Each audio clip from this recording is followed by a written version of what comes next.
New Works Associate here at Chautauqua Theatre Company. We have had such a busy couple of weeks that I have been losing track of the days, but it must be Thursday because we're all here, so thank you for joining us at this theatre chat today.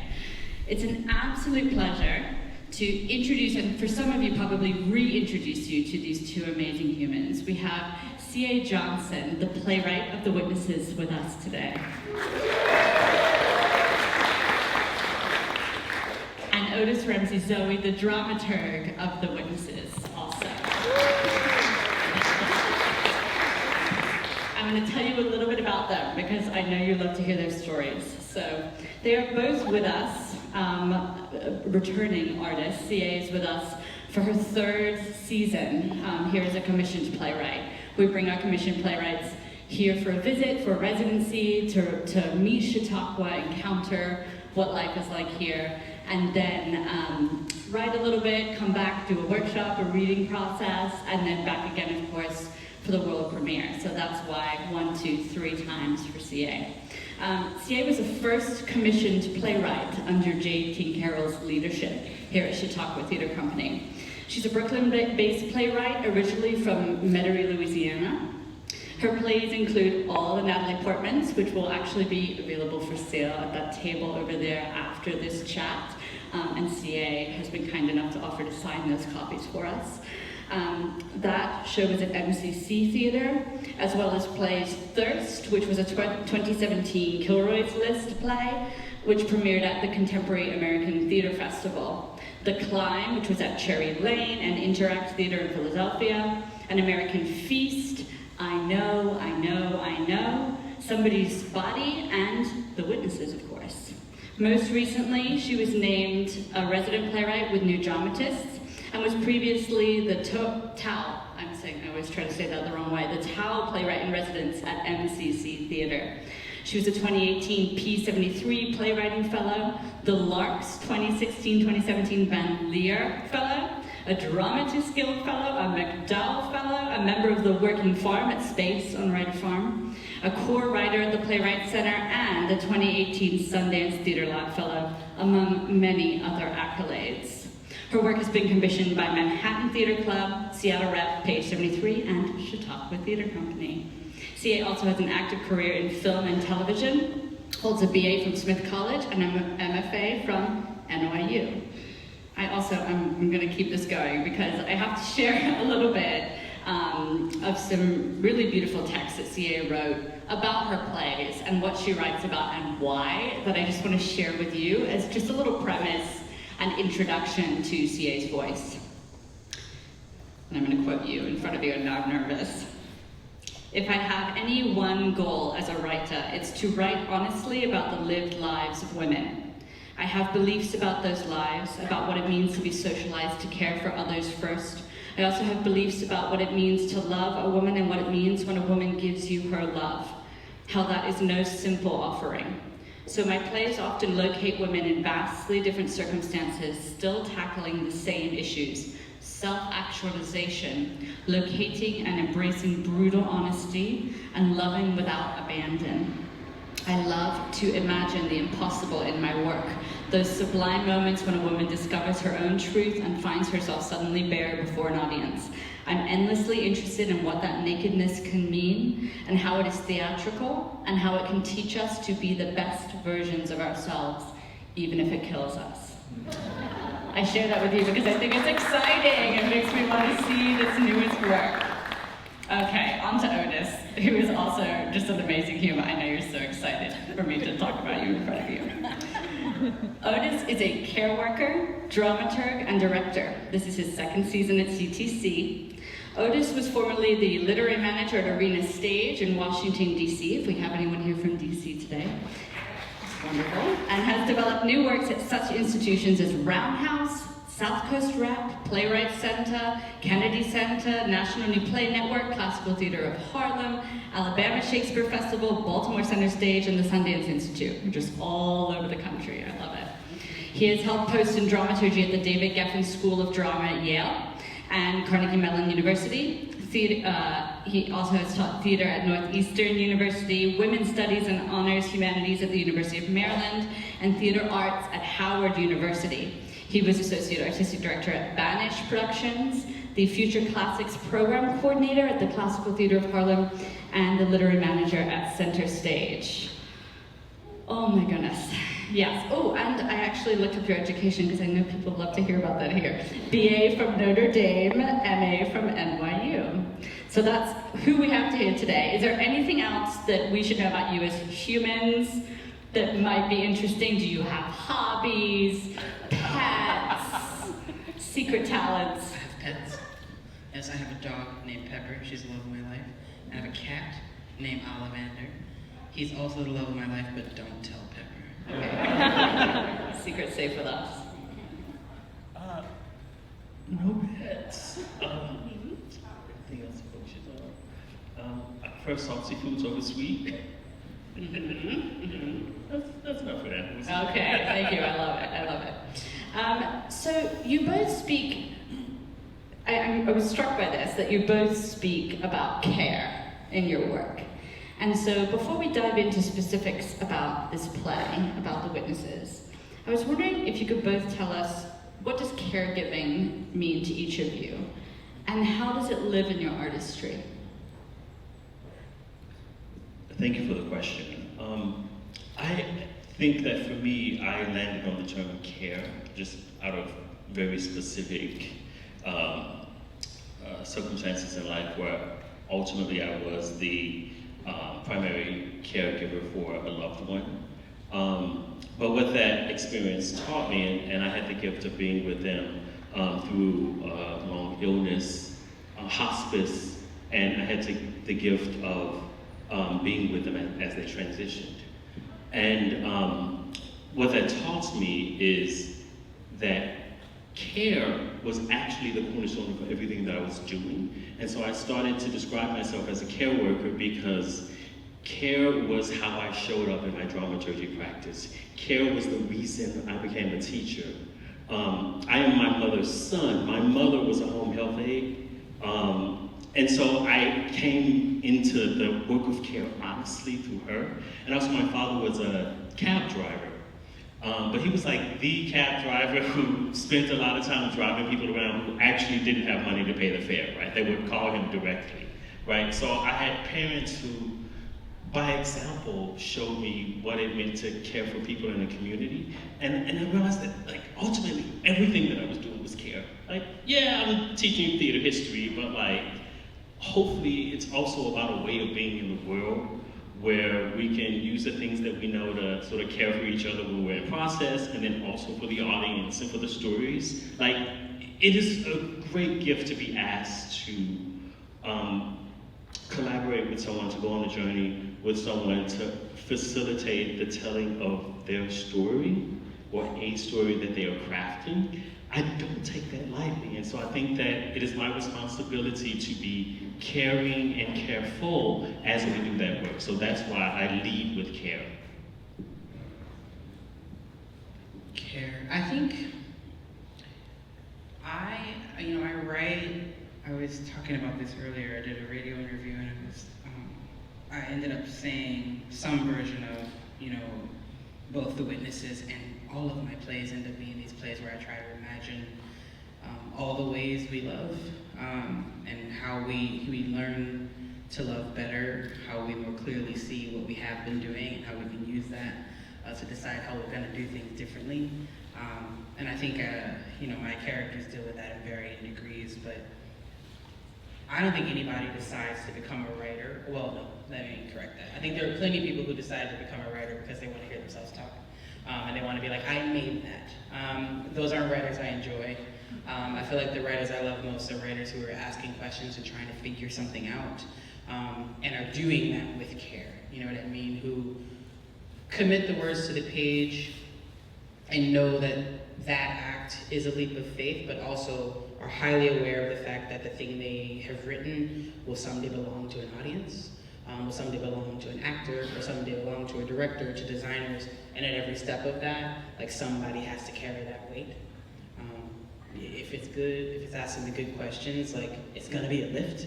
And I feel like in my practice, I work really, really hard to be very open to what that work is. You know what I mean? I feel like there's every point in my process of the play where an actor's trying to figure something out and they sort of gaze at me across the room and they'll look in their eyes as like, I'll kill you. And I have to go, and that's fair, and we'll figure it out. You know what I mean? That's a hard scene, and we'll figure it out. It was hard for me to write. So it follows that it's hard for you to figure out how to act it. But there's a moment where the director goes, what is this? And I go, that is a good question. I haven't quite found it, but we'll find it together. That care for me is always being present and open and honest about the work of art. And that if we're doing that at every step, by the time it meets an audience, we've been careful with the text, we've been careful with the character, we've been careful with the design elements, and all that care translates to an audience. You know, even when a play is challenging, even when certain things make you go, somewhere in there, if I've done my job, you also feel held. You also feel like the hard questions can be asked because the bedrock of the work is a bedrock based in sort of love and intimacy and questions about the best way to be human. Yeah, I think that's what care is for me, you know. Art is tough stuff. And you have to be real about that, and you have to be real about the thing you're offering at every step. Thank you. I was wondering if you could, you seem like very compatible collaborators. Like, was there ever a time you did not work together? Could you tell us the story of you two and how you came to know each other as collaborators? Which came first, the play or the person, and how did you end up here together on The Witnesses? All right, excellent. Actually, we were matched together. I had been a dramaturg at Sundance several times. I think CA, you had already been to Sundance. Oh, that was your first time at Sundance, all right. And because I had worked at Sundance a number of times, the team kind of knew what I brought and when that would best serve the team. And so someone, Philip Himberg in his infinite wisdom, said, CA and Otis ought to be together on this journey for this thing called All the Natalie Portmans. And I think I fell in love with CA's words first. I think they sent me the play and I read it, and then we had an initial meeting. And I think that I was immediately grabbed by the tenderness in the play, by the depth of the characters. It's a play about a person who wants to try so hard. What am I trying to say? What am I trying to say? Because I think that it's a play about a character who, and I hate talking about plays right in front of playwrights. We're writing I was like, why am I trying this? Why am I doing this? No pressure. I think she's called, she needs to save her family in some way. She needs to show up for her family. But there's something about that and about how she is existing in the world right now, her various anxieties, she becomes kind of paralyzed in a way. And so the thing that she needs to show up for is not the thing that she's able to do. And she's able to kind of imagine a better way of being in the world through her relationship with Natalie Portman in some way, right? That Natalie Portman is somehow teaching her how to be her, or so. You know what? Let me stop talking. Let me stop talking, and let you do it. Off today. No. All those things are true. We were paired up together, and you know, the pool of dramaturgs I work with is small. And what I love about Otis is he comes to you with such good questions and such deep listening. And I'm such an intuitive writer. I won't pretend that for much of the process I know what's going on. I think my plays sort of happen to me, and then afterwards I go, well, what in the world was that? And I spend the rest of the process trying to refine the play as I meet it again and again. You know, writing is such a mystifying, strange thing. I both know where I'm going and have no idea where I'm going. And I think a great dramaturg says, well, I see this, or I see that. Or did you mean this to this scene? Or this makes me think of this book or this writer, you should check that out. And Otis is the kind of dramaturg who's always like, here's what's interesting to me. And I can take all of those things and decide what of it is interesting to me. I can follow those questions. I can see how they line up beside what I've crafted. and it helps me continue to shape and refine the thing that I've written. And I think all dramaturgs do that, but I don't enjoy when all dramaturgs do that, and that can be about personality, that can be about training, it can be about so many things, but with Otis, it's just the best hug. And I wouldn't say I'm a prickly writer, but my work is all really, really, really close to the vest, and so to let somebody into that process is not easy for me. So if I feel the need to let down my wall, I'm like, well, you're in and you have to stay. So that's why Otis is here. Yeah, when I started writing this play and Jade was like, who do you want to work with? I was like, there's this man. And so Otis is here. Yeah. And must stay. I love that. Sia, you said in a recent interview about the play, describing the play, that The Witnesses is about a group of people clinging to one another at the end of the world as we know it. They're all sick and they all know they will die, but the play isn't at all concerned with the specifics of an apocalypse. Instead, this play is concerned with how we cope when we know how it all ends, how we continue to love, and how we also continue to fight for that love. How did you come to write a play about these things? Where did this play come from? What was the seed? I mean, it's a few different things. You know, my work always feels like it's at the end of the world, even when it's not. And part of that is that when I was very young, I was raised by a great aunt who, her idea of, she was a seamstress who sewed day in and day out, and it was just the two of us in the house, and she'd be like, sit down and watch the Twilight Zone. And I'd be like, okay. And I'm like 4, 5, 6, being like, what a great show. And so I feel like, and like Star Trek, her list was long. She was a lover of horror and like old great sci-fi, and just like, she loved Hitchcock, and so she introduced me to so much. And like, you know, over the course of my life, I've added to that my own taste, but I do feel like there's this sort of like base language that I come back to all the time that's like, here's a story I could tell and how do I up the stakes? You know, like a really, really, really, really great sci-fi series, if it's actually good, like the trappings of the sci-fi are actually just an excuse to talk about something that's actually real. You know, Star Trek actually, when it's good, and there's a lot of bad Star Trek, when it's good, it's actually a series about sovereignty, about what it means to be groups of people on different planets trying to be civil towards one another. It's about war and it's about like ships and all that stuff. But when it's good, it's like, how do we keep a treaty in place? How do we talk to people who don't look like us? You know, if you put people in blue and you give somebody a crazy forehead, suddenly we don't realize that we're actually talking about class or race or war and all these things because you can sort of paint it with something else. And I love that gesture. I love that genre gives us that. And I tend to want to write about things that are very Greek. You know, like I don't think I write capital P political plays where, you know, I don't start a play being like, I really want to talk about this moment in history where this group of people was doing that. I don't really care about that kind of thing, even though I love those plays from other people. They're some of my favorite plays. I think the way I meet work is, there's a woman on a ledge, she's feeling sad today. Like, what's going on with her? And from there, I sort of build out the stakes of her world. And I'm always trying to figure out, how do I make it hyper-specific, but also how do I make it hyper-universal? I don't ever want to be not truthful about who a person is, what their circumstances is, socioeconomic background, all these things matter. And also, I want everybody to have a way in. And I think when you take something of the world and you slightly shift it, everybody leans in because they go, what's going on here? Like even my play, All the Natalie Portmans, does that. It's a play about a black family in DC living at the poverty line. On a very basic level, it's a play about a family trying to pay the rent. That's it. But I inserted Natalie Portman and gave her an imaginary friend, and people were like, what whimsy? You know what I mean? And then I could still have a very complicated conversation about what it means to live at the poverty line in the nation's capital. You know what I mean? But I do that through the magic of a teenager's imagination.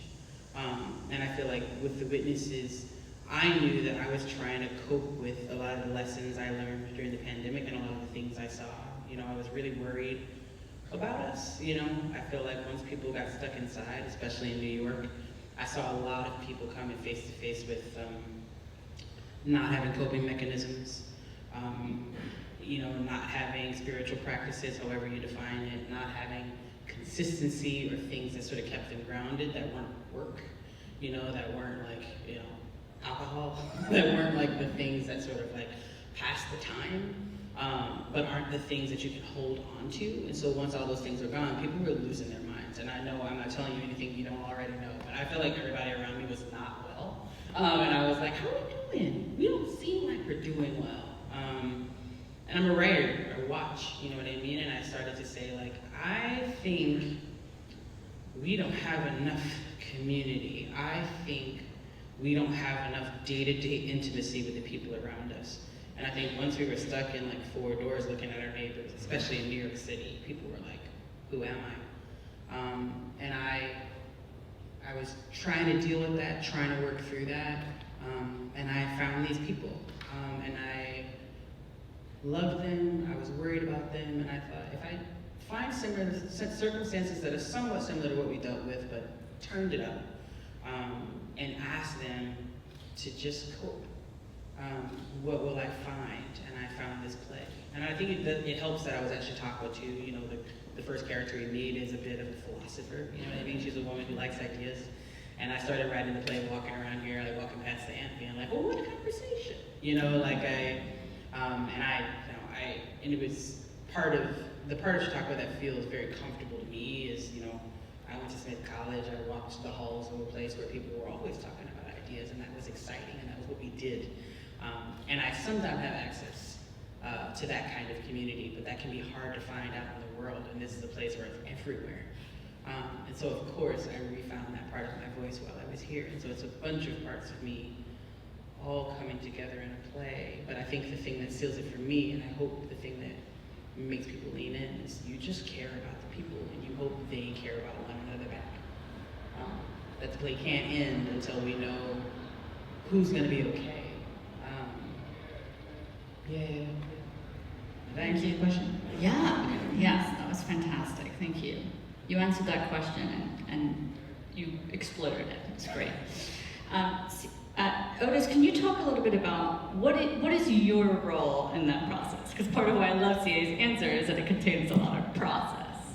What does the process look like for you, and how do you define the work of a dramaturg in the theatrical process? Excellent, thank you. Thank you for the question. So I'll start with the question of how I define the work of a dramaturg, or perhaps what I'm really going to do is talk about why I became a dramaturg. And I often would give the answer that I became a dramaturg because my mother named me Otis, and then I would wait for the eyes to kind of go, what does that mean? And I offer that Otis means one who hears well and he who listens. And I'll say that then the primary task of the dramaturg is to listen on behalf of the text, the characters. And so then dramaturgy then becomes a way for me to live out my purpose in life as determined by the name that my mother gave me, right? So then within that listening, it's a whole lot of paying attention and being attuned, and then asking a lot of questions. Or I might lean in to CA and say, oh, this. And so it's a lot of flying very specific, like hyper-specific, like digging into a moment.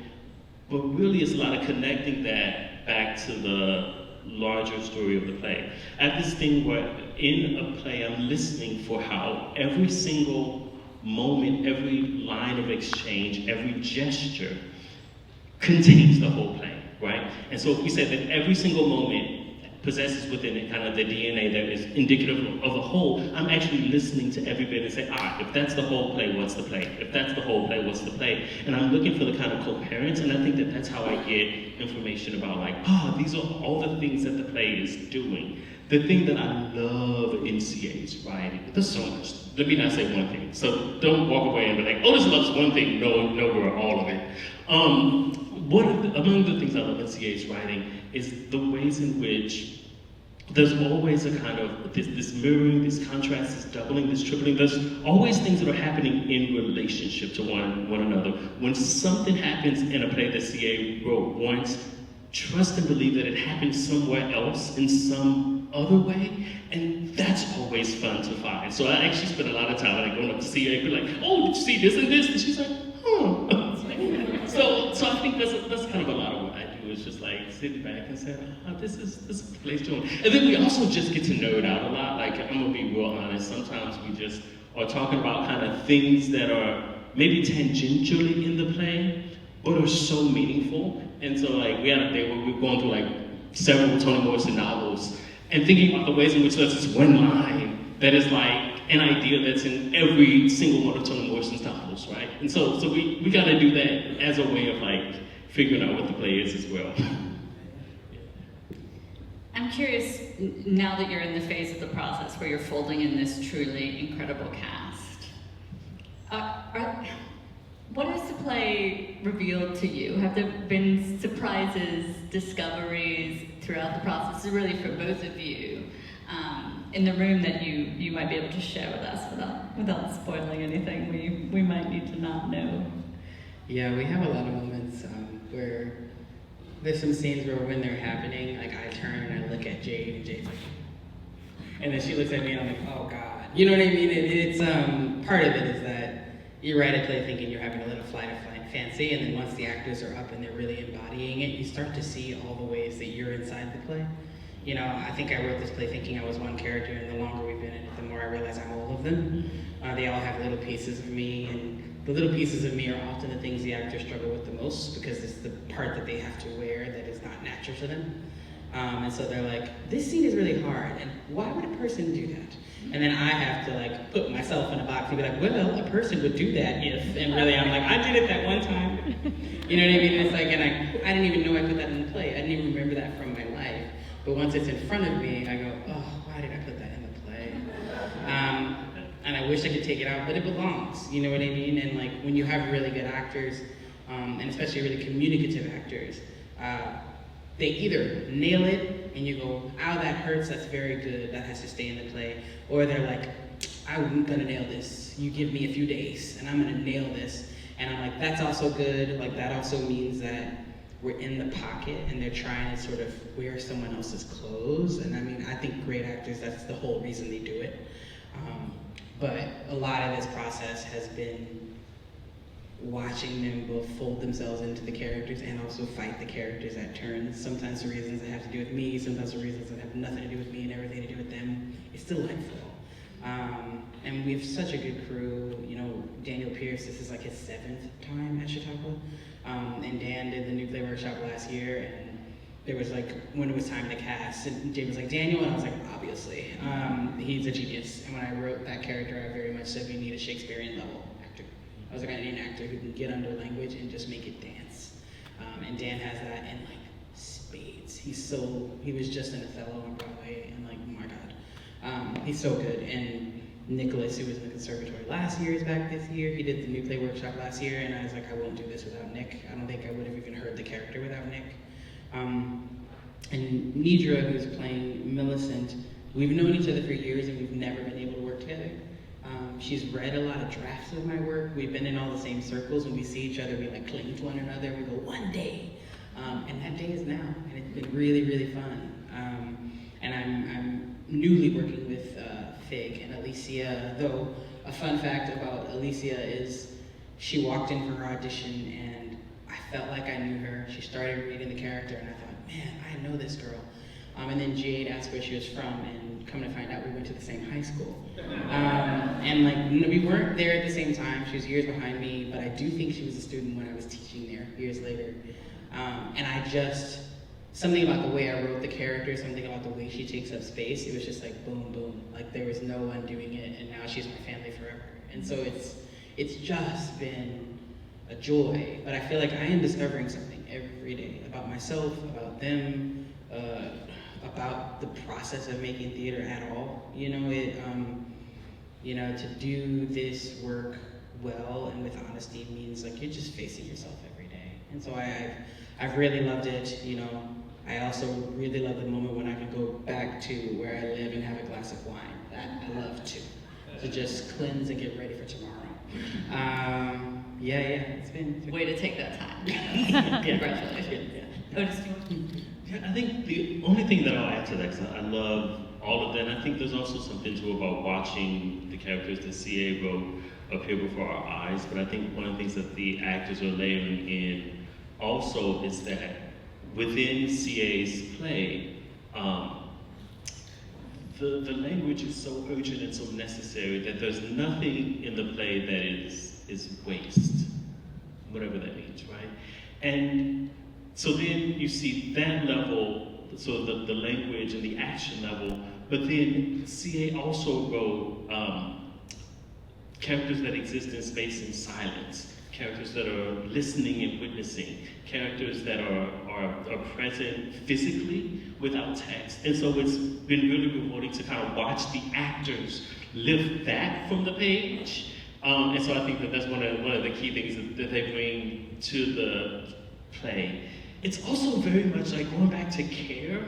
It's a play about people who cannot help but care about and care for one another, even if they don't want to, or even if they're resisting it. And I think that that's the thing that the actors bring to it, because you watch this group of people who, even when we're not working, really deeply care about one another. And so it's that truth of how they live and how they move through the world that also is showing up, that is informing the world of the play. So yeah. You know it's going well when Jade is like, oh, we're back, we need to do the scene, and the actors are all snickering. You know, and they're like whispering to each other and making jokes. Daniel started doing a dance number yesterday. Like, we're in the pocket of it being a family. And that's when the real work can happen, because there's trust. You know what I mean? And so once they all trust one another, then they can really go there with the work. And we're there, and it feels good. I was struck as I was reading both of your bios by how many really vital programs in our new play ecosystem have gone extinct in the last few years. It was painful, actually, to read your bios for that reason. Sundance, The Lark. I'm curious to hear from you both as artists who live very much in the new play space. What do you hope for our field moving forward in new plays? And where do you find hope right now in our field? Yeah, I graduated, I got out of my MFA and I applied to every program under the sun because I had no money, but I knew I didn't want to leave New York. And I was very fortunate. I got a lot of fellowships and residencies that helped pay the bills so I could write and not have to work a coffee job. And I very much spent those, I would say the first 7 years in New York City writing all my plays in development centers. I was at the Lark, I was at the Playwright Center, did Sundance, Space on Ryder Farm. The Lark no longer exists, the Sundance Theater Lab no longer exists, Space on Ryder Farm no longer exists. They all shuttered one by one. And I found myself in this window of time now where when I write a new play, I have to do a lot of work to figure out how I'm gonna hear it, how I'm gonna ask actors to read it, how I'm gonna get those actors any money, how I'm gonna do that in a way that feels formal enough that all I have to do is show up and hear the words. I don't have to find the room, I don't have to cast it, I don't have to. And when I was at places like the Lark, Space, Sundance, they do all that work for you. They say, we like the play, we have the infrastructure, bring it, come, let's have fun. And then all I have to do is focus on my work, which is writing, rewriting, and listening. And as those programs have died, it has meant that I'm doing so much more legwork than I want to be doing. And I get to the writing last, and by the time I get to the writing, I'm tired. It has meant that my work is more hybrid. I do a lot of readings in my apartment, which my dog loves and my cat hates. And it's the theater, it's scrappy, we're gonna make it happen. But like, the beauty of being commissioned by Chat Aug is every year I knew the period of time when I was gonna be here with nothing to do but focus on my play. I knew that all I had to do was show up, and Jade and CTC were gonna make sure that I had the things I needed to do the work that I am actually meant to do. I'm not a producer, I'm a writer. And that is a gift. It should be the norm. But a lot of the economics of where theater is right now and the economics of whether those kinds of developmental programs can even survive have meant that, like, so many writers are having to, reconfigure their lives around scarcity. And I'm further along in my career, right? I've been in New York for 10 years, and so I have a base of people I can call. I know enough literary managers where I go, is anybody using your studio for this day? Can I just have it for free? And if they like me, they go, yeah, don't tell anyone. You know what I mean? I have the wherewithal to do that. I have the privilege of that kind of access. I'm more worried about the generations of playwrights coming after me because they don't have those first kind, helpful doors to walk through. They all seem stressed, and I also see it in the work. I feel like they haven't had enough time to noodle on their plays without stressing about all the rest of the stuff, and so the plays are really great ideas, but they haven't fine-tuned the process. And so I feel like I'm watching draft 2, and I want to be watching draft 5, and that's not on them, that's on the field. And I feel like I'm seeing too many plays that actually aren't done, and they're being reviewed as if they're done, and then the playwright takes a hit because people are like, well, I don't know if that playwright's good, and I'm like, I actually know that playwright's brilliant. Something happened in the process of this play coming to life that ignored their actual needs. And so what I hope for is a field that continues to think about what playwrights need, because I think if you feed the playwright at the top of the process, everything later is easier, everything later is better. I think The Witnesses is one of the cleanest plays I've written in years, but it's because I had a process where I could really listen and learn, and Jade was with me in lockstep. CTC was with me in lockstep, and so by the time we got here, I did some rewrites when we were in the rehearsal room, but I didn't have a ton to do because I had spent so much time with the play, and I so understood it. And I think that is how it should be. I think when you hear these sort of stories of people being like, well, they got to do second acts 2 days before open. And people are like, how amazing. And I'm like, that's horrible. That's horrible for everyone. That means the playwright was up all night, they weren't sleeping, the actors had to learn a whole new, nobody is working at the height of their craft when everybody's scrambling. And so I don't know you don't want it all to be about economics, but this is how our country works. It is about how capital is funneled back into the most delicate part of the theater making process. It's great when somebody hops on for the Broadway run of something. That's wonderful. It means a great work of art gets seen by more people, especially people from all over the country. But that's at the end. If it's transferring to Broadway, it's already cooked. You know what I mean? And so it's like, I keep saying, people say, hey, what do you think? Literally because I've been through all these now defunct spaces. Like, what do you think? And I'm like, it's not, we just have to revive them. That's it. And that's my hope is that somehow we go back to what was, and I know that may take some time because our entire country's in a spiral, as we all know. And money's in a spiral. The way people are making choices is in a spiral. Everybody's freaked out about what will continue to exist and what won't. And that's a hard place for people to take leaps, especially fiscal leaps.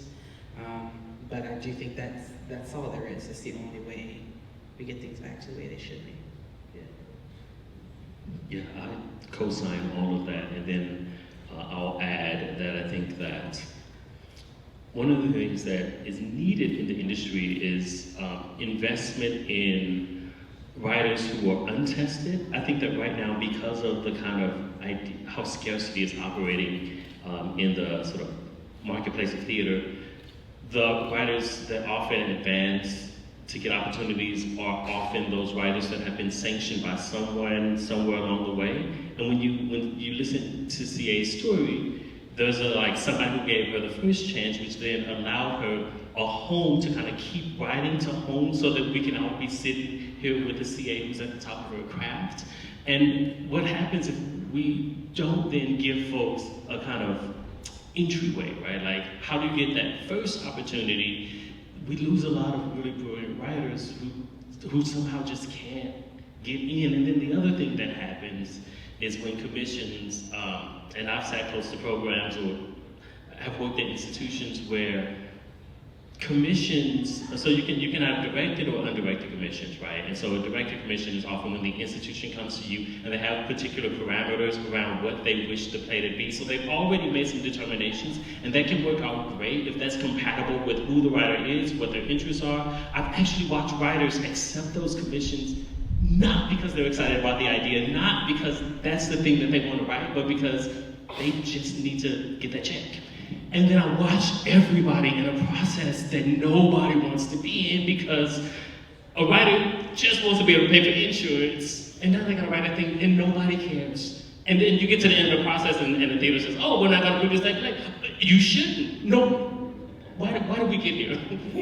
Right? So it's also the thing about like allowing writers to kind of write the story that is most that they would be called to write, as opposed to this kind of thing where it's like, oh, I'm gonna tell you what to write, here's a check. And it's like, oh God, I wanna hide. I've watched that not work out so many times that I'm like, why do we still do that? Stop. Yeah, I mean, Jade was like, we're gonna commission you for this thing. And I was like, oh, what do you want me to write? And she was like, oh. She was like, whatever you want. And I was like, oh, really? And she was like, yeah, whatever you want. And that is actually rare. It is rare. Yeah, I've had a couple of really great experiences. I'm in the middle of like 2 plays now that started like that, and it was like, oh my God, thank God, right? And it was just a whole back and forth with the writers where like, we're just tossing like, oh, what do you think about this? And we're not trying to tell you what to write, we're just, just responding to the ideas that you're having, and oh, if you thought about this, here's this research. And I think now everybody's happy because they found the idea that they wanted to write, as opposed to an artistic director told them what to write. Now they gotta find their way in, and they might not never get there. I have terribly lost track of time. There were so many questions that I wanted to ask you. I've eaten up this whole time. We do want to hear from you. I'm going to send this mic out. I also want to let you know if you're going to another program that it is 1, so you might want to go onto that now. But I want to send the mic out just for a couple of questions if you'd like to stay with us a little bit longer and get them in. We'll also be here at this table, so you're welcome to come ask us individually. Thanks, Meenakshi.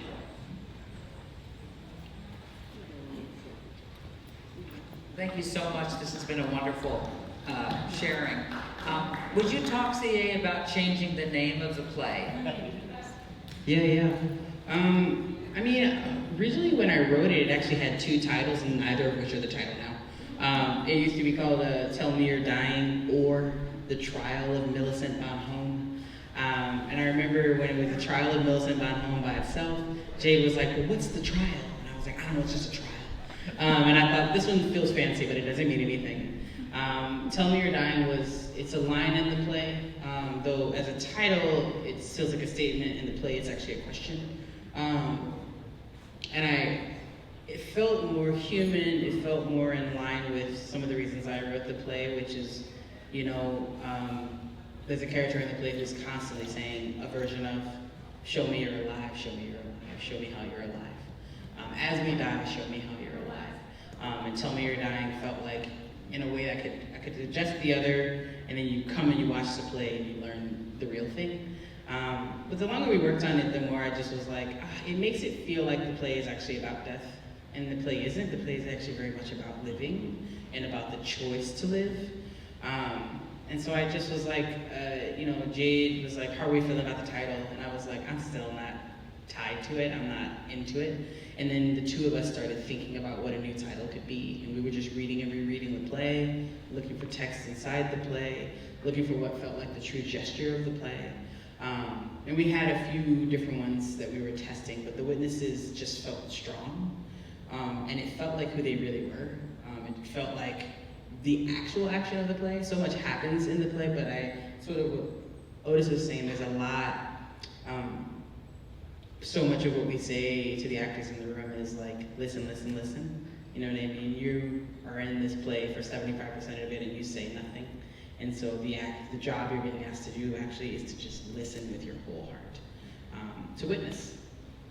And so that's where we landed. It felt right. It felt more like the play. And also just stronger. I don't know. You put the in front of anything and you're like, I like that. But that's sort of how we got there. Any last questions? We covered so much ground. Well, that's a great question. we're working on it. We're working on it. Lily's working on it, actually. I hope somewhere. I really do. I really do. You know, I mean, Lily was saying that I seem to have fans everywhere. So we'll see if one of these fans will take the leap.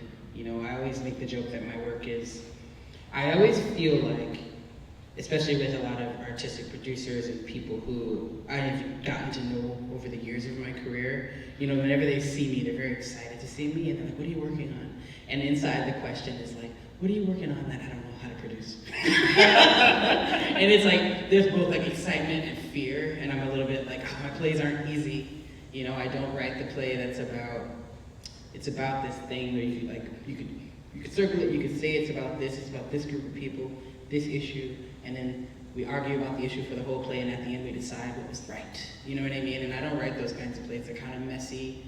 They're about a lot of things. And that can be hard to square when you're trying to figure out what a subscriber audience wants. How do we market this very specific weirdo thing CA wrote to the masses?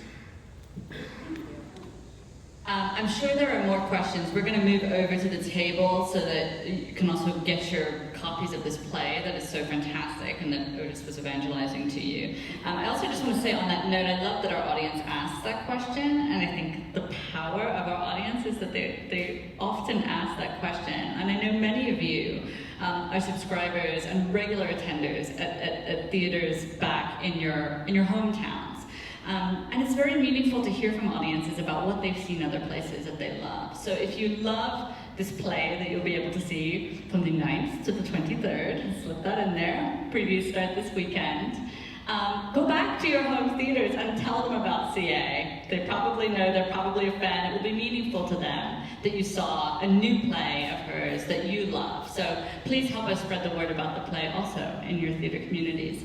I just want to take a moment to say thank you to you all for staying with us extra long today, and for you all for staying with us extra long today. I know tech is in process, so really grateful for that extra time.